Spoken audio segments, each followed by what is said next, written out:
Hello and welcome to The Game Plan. Our show is brought to you by Bringing the Heat Media and 4D Leaders.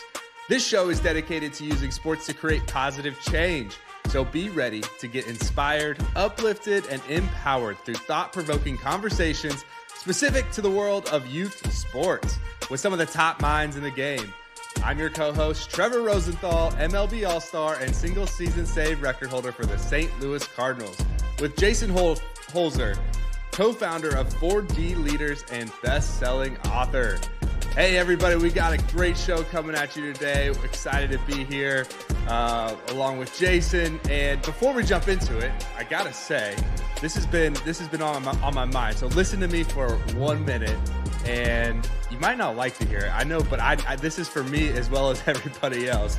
There's something that I need to constantly remind myself is there's no such thing as staying the same. We're either getting better or we're getting worse. And so it's a daily, conscious, intentional effort to do whatever you need to do to be headed in the direction that you desire. And I want to give you that word of encouragement, but to go along with it, and again, this is for me as well as anybody listening, it's tempting to look around. It's tempting to compare yourself to other people, but I would just serve as an encouragement and a reminder that we're all running our own race. We're all on our own path, and you might be at a different spot than somebody else, but that doesn't mean what you're doing isn't important. So just want to start the show out that way.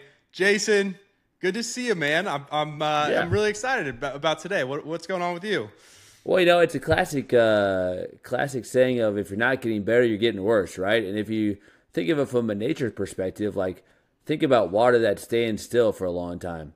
It grows like bacteria, like bad things happen. You don't want to drink it. But water that's moving, things keep rolling, you stay healthier, right? So, I mean, if you're looking from a nature standpoint, right, you don't want to be around stagnant water. So, therefore, you probably don't want to be around stagnant people. So, I like that little in-your-face moment, Trevor. That was a classic. That sounds like a coach in you right there coming out, man. I'll be honest. So, but no, looking forward to who we have you on today, man. So my son, first year playing in the NKCA league, and I will say it was a great experience. Like the kids had a lot of fun. There was great competition. It was well organized. You know, umpires were consistent, as consistent as humans can be, right? I mean, they're all learning as well too. So I figured, you know what? This guy has been around baseball for a long time. I met Mike a few years ago up in the North Kansas City area. So I was like, let's have him on. So our special guest today is making a real big difference in youth baseball. He's right here in North Kansas City. His name is Mike Cantwell.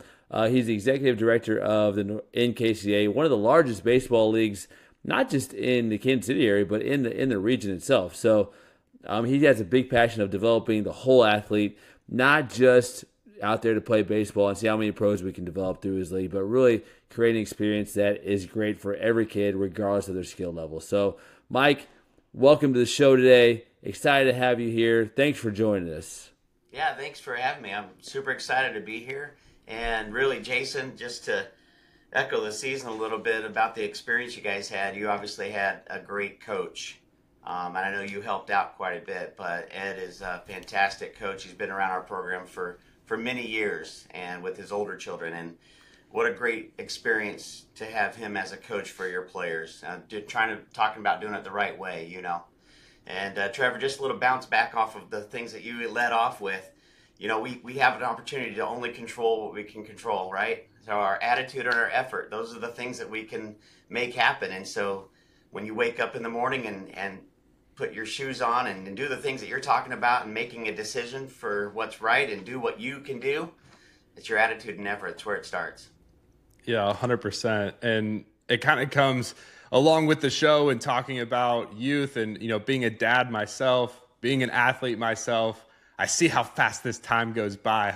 Like in a blink of an eye, you know, I went through 10 years in Major League Baseball and now I'm looking at my kids every day and it's like, man, I need time to slow down. But it serves as a reminder, we only get one opportunity to live this life. And I think, you know, when I think about the Game Plan show and what we're going to talk about today is just serving as an encouragement, as a reminder, and hopefully help people get some tangible actions and some tangible skills that they can implement today to make the most of this opportunity that we call youth sports, and we're all passionate about it. Yeah.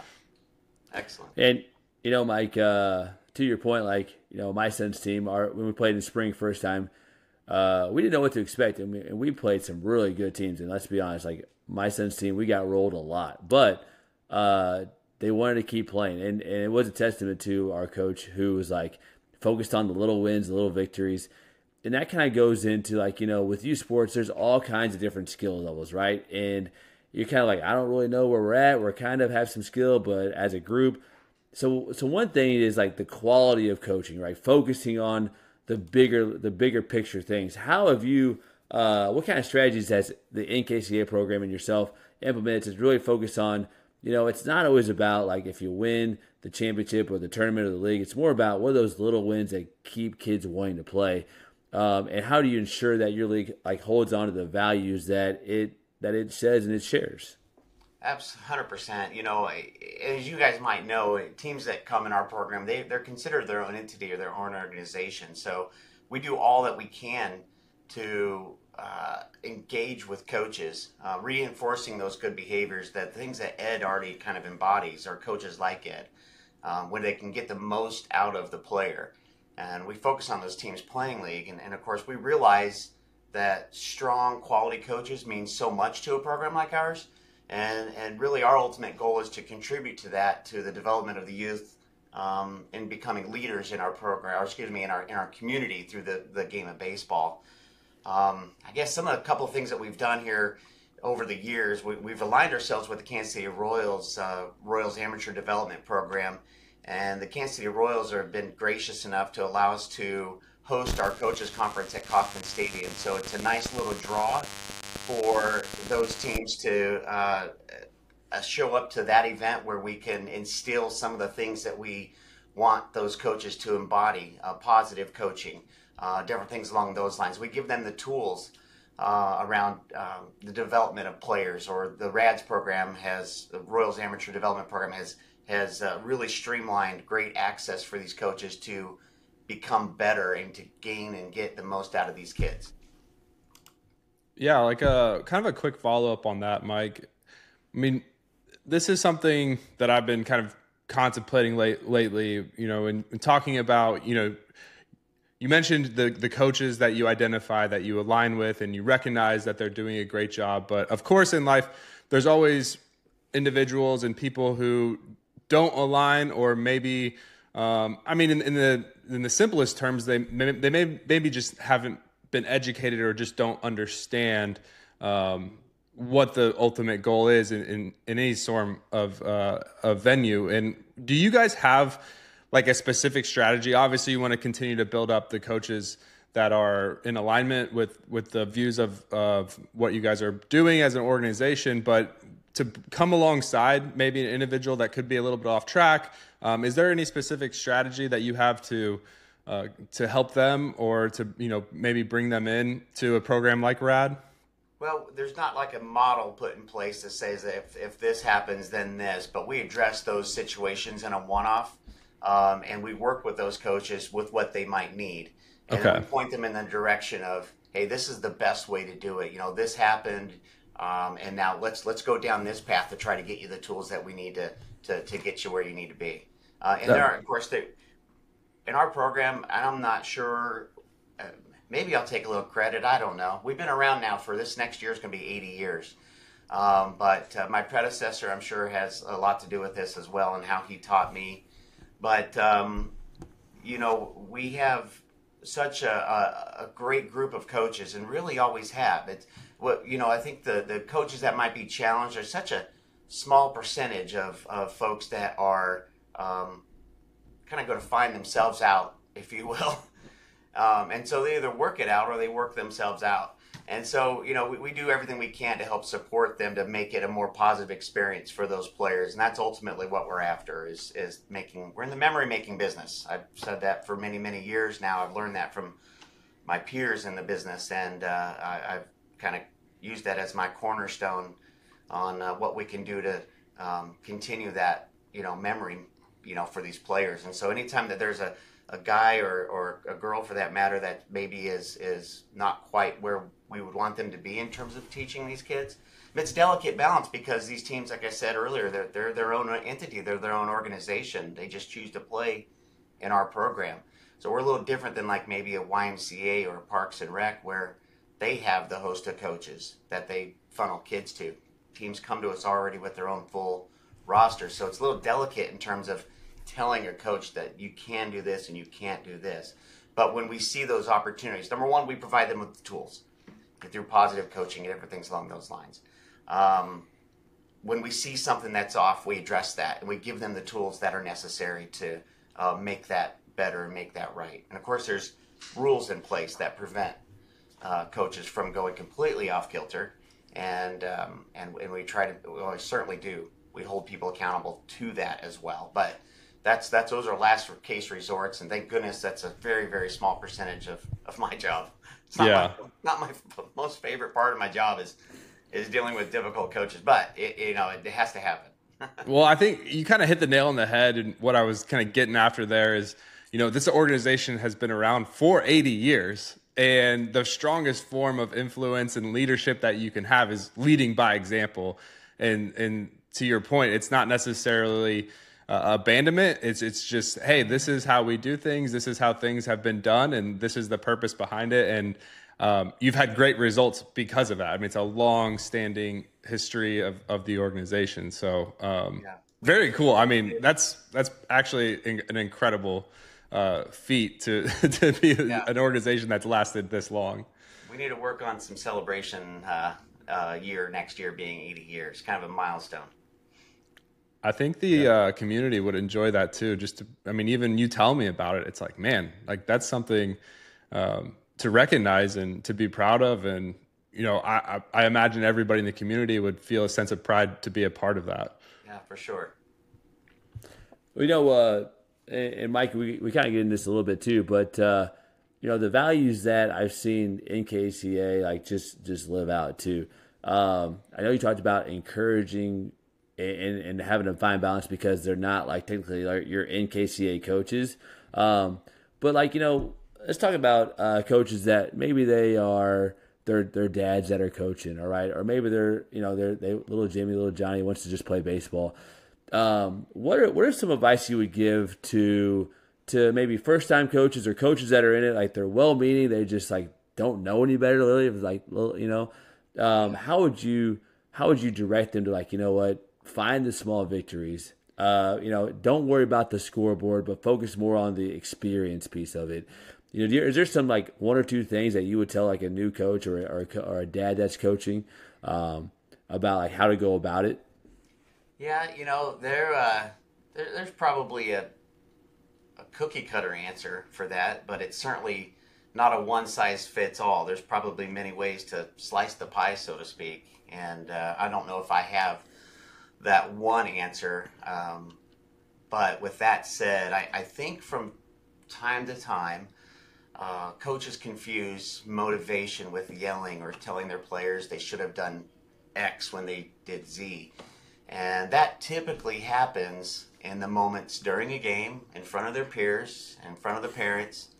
These players, at the end of the day, quite frankly, they want to please their coach. They want to please their parents. They want to enjoy the experience with their peers. And in that environment where someone maybe gets on them a little too tough and confuses that motivation versus demoralization, I guess, for lack of a better word, it comes across hard and can do more damage than good. And so I think the old adage of criticize in private and praise in public would be a great baseline or starting point for a coach considering to consider before being tough on a player. At times, coaches and fans too, I've been on this little kick lately where I thought about writing a book actually called Stay in Your Lane, the guide to supporting youth athletes. I think everybody has a lane to stay in, and so we always would want to encourage coaches and to create that positive experience and again the memory of playing ball with their friends and their families watching. Everybody's got a lane to stay in.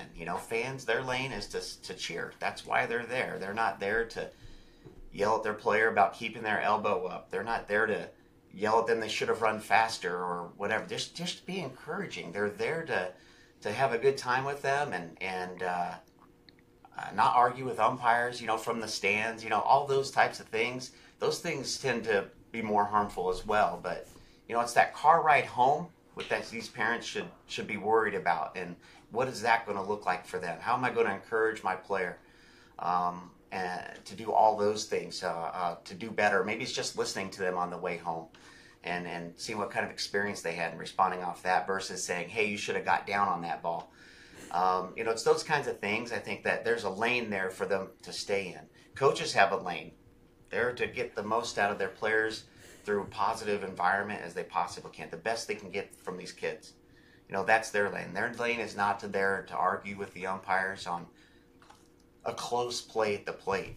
Those things happen. They happen all the time, and we don't have the benefit of replay as they do in New York. But yelling at the umpires, you're going to end up really finding themselves out of the game and ending up sometimes on the internet nowadays, right? But that's really the thing. Everybody's got a lane to stay in. Players, umpires have a lane to stay in. They need to call ball strikes, safe outs. They don't need to escalate. They need to find ways to de-escalate. And so that's what we teach our guys. And we really try to do a good job to avoid some of the major downfalls, if you will, and create the best environment possible for these kids. I'm not sure. Well, to your point, I learned a lot over the last couple of years of coaching 6 and 7 year olds, now 8-year-olds baseball. And baseball is such a amazing sport, but it's also a very situational and can be very confusing sport too. So what I've learned is that, at the beginning I would tell, I would maybe get a little bit too amped up, if you will, if the players didn't make the right throw. But now I'm like, you know what? If I'm more relaxed and we just say, hey, that's okay, next play. You're giving the effort's there. You learn from it. You get better from it. You're gonna make those plays eventually if you just keep at it. And I think from a coach's perspective, like the more relaxed you are in the dugout or the more your players are gonna be relaxed, because again, there's every pitch is a different situation that they gotta keep in mind of, like where runners are. What if I do if I hit the ball, or what the ball's hit to me? Fly ball, ground ball. It's just a lot for somebody so young to try to, keep going in their mind of like, what do I do with it if I get it? I don't know. Like it's like a hot potato. I'm just going to throw it, so. 100%. And not to mention, you've got everybody saying, do this with the ball. It's throw it to first, throw it home, it's call time, whatever the case is. It's, it can be confusing at times. But, I think if we can continue to hammer those points home around letting everybody stay in their lane, so to speak, I think a lot of that stuff irons it out. And we're human. It's not going to be perfect all the time. We're just the way our makeup is. The emotions get the best of us, and it happens. Yeah, I like the stay in your lane. I mean, so this I see even bleed into Major League Baseball, which is like when we're talking about it, it reminds me of times during the season. Towards the trade deadline, I've seen multiple teams. I've been on teams where, GMs and front offices have come out and made these comments like, your reporters are like, oh, are you going to make a trade? Are you going to go and acquire a player? And the response is like, no, I think we have the right team. They just need to play better. And to some extent, I'm thinking, whether it's a youth baseball team or it's a Major League Baseball team, we're all out there giving our absolute best. Like at the end of the day, the other team might just be better. The game or the plays that we had to make might have just been difficult and they weren't made for whatever reason. But to your point with stay in your lane, I think it's kind of like that perspective as a coach or as a parent, of that perspective of understanding, hey, with my son, my daughter, like they're very concerned about giving their best and feeling like they satisfy the desires of the parents and coaches. So that's a great reminder because it allows you to approach the conversation a little bit differently. And Jason and I and other guests have hit on this subject on the show of having the conversation, the communication of what, not necessarily overcritical, but what are your goals? Like what did you hope to accomplish today? Was that something that you accomplished? And if not, what are some things that you would like me to help you with to accomplish that? or maybe it's nothing at all. Maybe they're just happy being around their friends and being outdoors and enjoying the game. Maybe there's no desire to put extra pressure on themselves. I mean, everybody is completely different, and we certainly all know that most players, and definitely not all players, will become professional or at the highest level of whatever sport they're in. So no, I appreciate, Mike, from the seat that you sit in. You see this every day. I mean, I can't imagine somebody that's more qualified to talk on this subject. So I think you should write the book. I think you would do well. I've had a friend say, "I'll help you." I'm not a writer, but I got some ideas. Nice. Well, and also specialization. I think Trevor's going to hit on a little bit, but Trevor, let's get into like specialization in youth sports and get Mike's thought on that. Yeah, that is a good one. I mean, this is, you mentioned it a couple times. There's never really like a all-encompassing answer. Every situation is different, but we have seen, a rise certainly from our generation, from go out and play a bunch of different sports to now, players and families are dedicating more time to like a specific sport earlier and earlier. I mean, kids may be feeling pressure to focus on just one sport at an early age and seeing all their peers and just really how competitive these sport environments have become. What's your perspective on the trend, and how does NKCA encourage a balanced approach to athletic participation? Yeah, I mean, it's a tough subject. And, it's gotten more progressive, I guess, if you will, if that's the right word, over the years, where they are, where players are tend to or start to become more one sport athletes, I guess. But of course, I'm a baseball guy, and I like to see more kids play baseball. I think there's a lot of life lessons that are learned through the game and those types of things. But with that said, there are some major benefits to having an athlete that is multi-sport. Jeremy Guthrie with the Kansas City Royals back in 2014 and 15 during our World Series run then speaks a lot about this particular topic as well, around being a multi-sport athlete. He actually started off as a baseball player, wanted to be a quarterback, and found himself at the end of the day coming back to baseball, and having that chance to then pitch in the World Series. But he speaks pretty passionately about having those opportunities to being a multi-sport athlete. There's a lot of reasons for playing multiple sports. Probably the most significant one that I've heard talked about is the burnout rates. There's an old proverb out there that says too much of one thing is not a good thing. So, whatever it is, it can spoil the experience. Too much of one thing can really take the enjoyment out of everything. Or out of that one thing anyway. So I think that's probably the biggest reason. I guess from a trending perspective, we typically see, in terms of more teams playing so many more games of our sport. So meaning playing league and then feeling they need to spend every weekend playing tournaments or traveling and doing. Now it may sound like I'm not pro tournament, which that might be true to a degree, but there seems to be a society shift of some kind where parents and teams feel they need to play vicariously through their kids and then place their player on a pedestal for everybody to see. We did this weekend, we did that this weekend. I'm not sure what that necessarily is about, but that's what we see from a trending perspective, is just people playing too much of the sport. Just this spring I've had teams come and tell me they've played upwards of 50 to 75 games for 9-year-olds, and one may think that that's excessive and one may think that that's not enough, but there's a lot to be said for slow it down a minute, play something else, go do something else, go ride bikes, go do other stuff, go play football, go play hockey, whatever it is that you guys are into. And I guess the balanced approach, that's really what it is letting the player have fun at any sport, and then let them find their way as to what their interests are. Don't necessarily get in their way, kind of as a parent or coach, kind of stay out of their way for that in that respect. But that's what's great about the Kansas City area, is that we're very diverse in athletics. There's pretty much a sport for everybody. So there's a ton of opportunities wherever their interests decide to lie. Yeah, I know it's interesting too. Like the science says, play multi sports, right? And I was actually talking to a parent about this yesterday. She was like, "I would love for my kid to play multiple sports. However, and I know this is not NKCA as a league, but she's like, clubs expect you to be there all year long, and if you're not there, then you lose your spot, and you've already invested so much money into it. You almost feel like the pressure of like, well, I got to because I just spent this much money for them to play. I feel like I'm wasting my money, but." And if you go with the science of it, like, you know what? No, you should play seasonal. Do different things.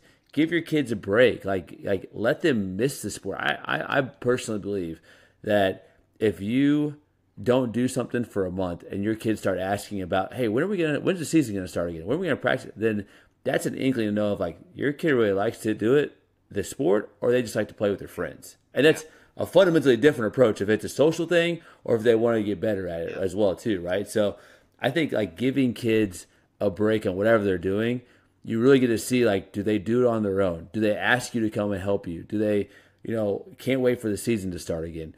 Those are all ideas of like, well, if I want my kid to play more of that sport, is that their mission or is that my mission? That's two different approaches in my opinion. Yeah.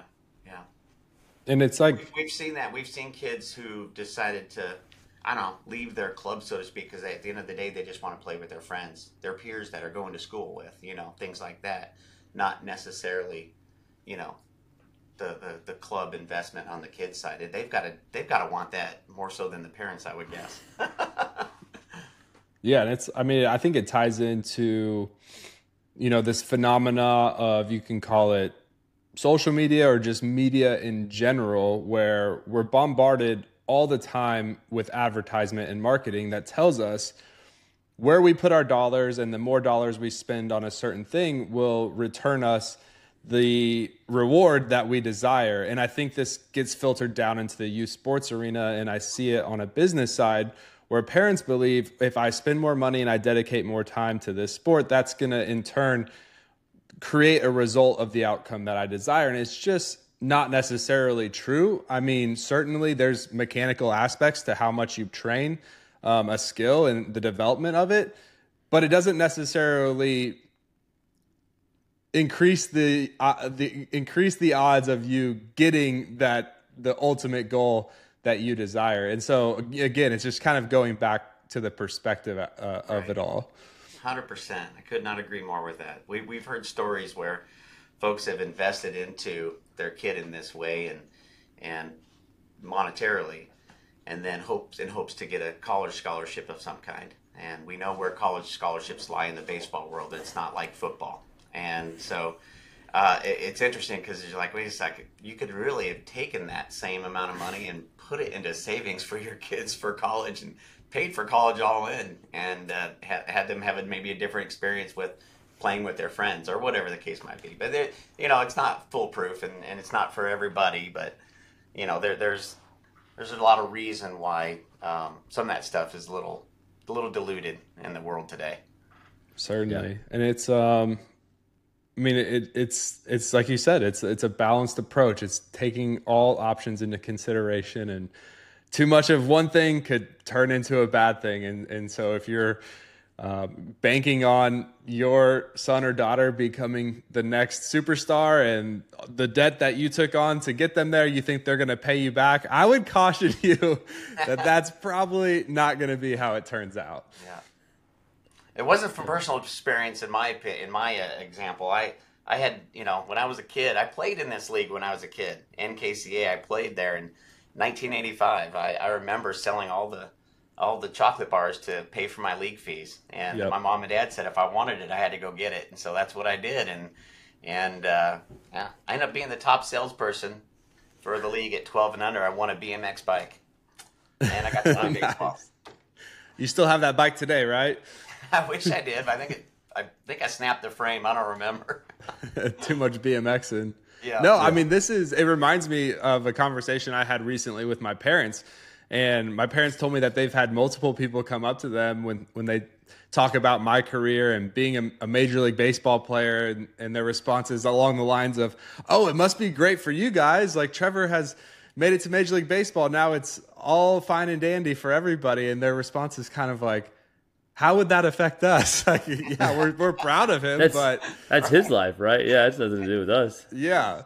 So yeah, that just kind of reminded me of a conversation we had recently. Nice. Yeah.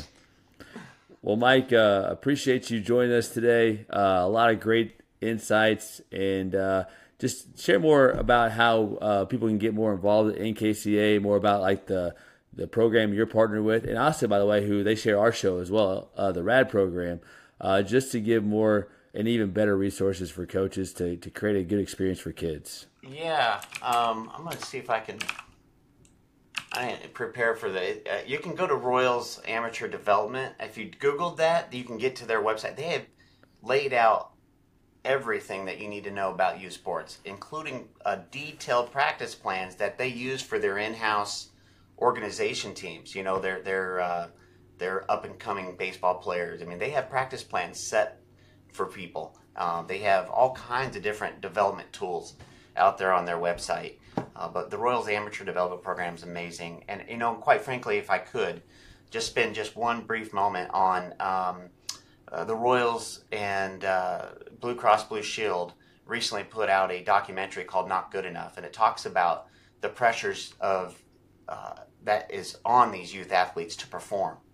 And what an amazing documentary. There's some, if you wanted just to watch the documentary, you could, but then there's some curriculum at the end of that if you wanted to kind of find out where you lie based on this message that the Royals have put together with the Blue Cross Blue Shield. Just absolutely, that'll be the best 45 minutes anybody can spend. You could just, I think it's shutoutthestigma.com to go to that, or you can just YouTube the video. It's called, oh gosh darn it, just slipped me. I said it earlier when I was just speaking. Not good enough. Not good enough. There we go. Thank you, Jason. Yeah. Not good enough, but that's fantastic. But in terms of our program, we just wrapped up our fall season, as Jason alluded to earlier.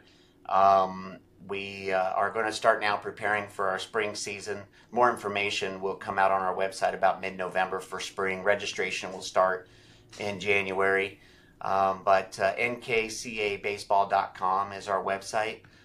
We also have a YouTube channel out there if you want to follow that. We do first home run interviews for kids who hit their first bomb, and they look forward to that. There's been a few, cooler splashes. The Salvi splash has happened all over the place at the ballpark up there with some of these kids. But they love the interviews and getting recognized for their effort there.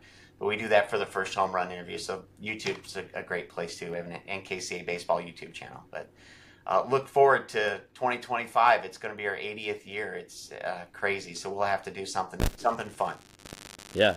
I will say it's cool. You have a cool feature too of streaming all of your games on YouTube. So like, my mom always watches my son's game, and so it's like a really cool feature to be able to, see the kids play and actually have to physically be there too. So keeps the kids connected. We actually hope to upgrade. We're talking with a company that may be upgrading our cameras. We do live stream to that point, all of our games, and the upgrade's going to be potentially. This is all fresh, but there could be an outfield camera and an infield camera, and through some AI, it picks up on the ball when it's put in play, and it switches around. And there's great little tools where coaches and parents can go and clip videos of just their player and save those forever. That kind of a thing. So it's pretty cool. We'll see what happens. But right now, we've got live stream of all of our games from home plate. That's very cool. I will tell you, I do not need a YouTube clip of my first home run. I remember that vividly. Most nights before I go to bed, I'm replaying that in my mind. Like, that's a proud moment. So, no, cool for you guys to provide that for the kids. Yeah, you bet. Shout out to the RAD program. Jason and I, we've gotten to know those guys very well. Very cool what the Kansas City Royals are doing and pouring back into the youth. Also, as you mentioned, Blue Cross Blue Shield. Jason and I both have watched the documentary and seen the awareness that they're putting out there for us, and that helps us to know we're on the right track with the conversations we're having. But yeah, highly encourage anybody to check out that documentary. And just for a quick recap of this great conversation we had today, thank you so much, Mike. But first of all, youth sports, like what you said, in the business of making memories. And I think as parents and coaches, keeping that on top of mind is very important. Let's make the memories positive ones. We talked about staying in your lane, keeping the proper perspective, encouraging in public and criticizing in private. We talked about Jeremy Guthrie and his viewpoint on being a multi-sport athlete and developing passion over time for whatever you're doing, not becoming over-invested in one particular sport too soon. And then at the end, just kind of like slow down, right? Slow down, have a balanced approach, have fun.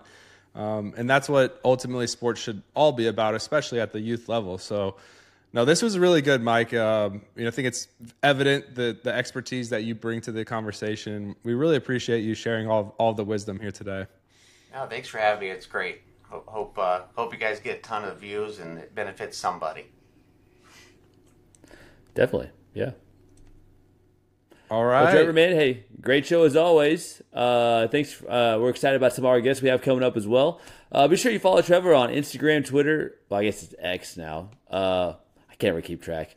And then LinkedIn. And share this show with a coach, parent, or even another baseball league or another league that's in youth sports to help them have a better experience with kids, parents, and coaches. Definitely. And be sure to check out 4D Leaders newsletter. Check out our resources for parents, coaches, and athletes. Remember to follow 4D Leaders and Jason on social media as well. We have some dynamic content coming your way, so be sure to stay tuned. If you found this episode helped you out or you think it would help somebody else, please share the show and please get engaged. Let us know. What questions do you have as it pertains to youth sports, to coaching, parenting, young athletes? And reach out to Jason and I. We would love to answer your questions and get you involved on our show.